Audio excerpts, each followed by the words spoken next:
Hello friend, नमस्ते, प्रणाम। कैसे हैं आप लोग? उम्मीद करते हैं बहुत ही ज़्यादा अच्छे होंगे। और मैं दिव्या स्वागत करती हूं अपने यूट्यूब चैनल में आप सभी लोगों का। फ्रेंड, आज आप लोग के बीच बहुत ही प्यारा सा चुटकुला नाच गीत सुनाएंगे। कैसा लगेगा कमेंट में ज़रूर बताइएगा। बहुत ही हंसी मजाक है इस चुटकुला नाच गीत में, तो आप लोग एक बार ज़रूर सुनिएगा। आइए सुनाते हैं, बहुत ही प्यारा है।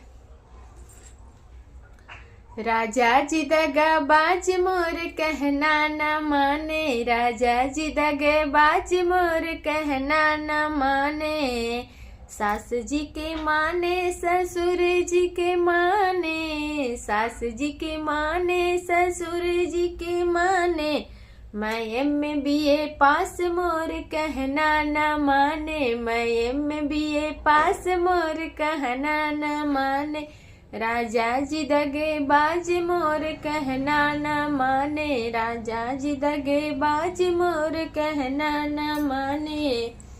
जेठ जी के माने जेठानी जी के माने, जेठ जी के माने जेठानी जी के माने। मैं हो गई बर्बाद मोर कहना न माने, मैं हो गई बर्बाद मोर कहना न माने।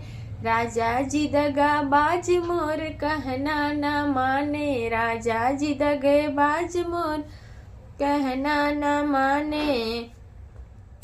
देवर जी के माने देवरानी जी के माने, देवर जी के माने देवरानी जी के माने। मैं ये कैसा धोखेबाज मोर कहना न माने, ये कैसा धोखेबाज मोर कहना न माने।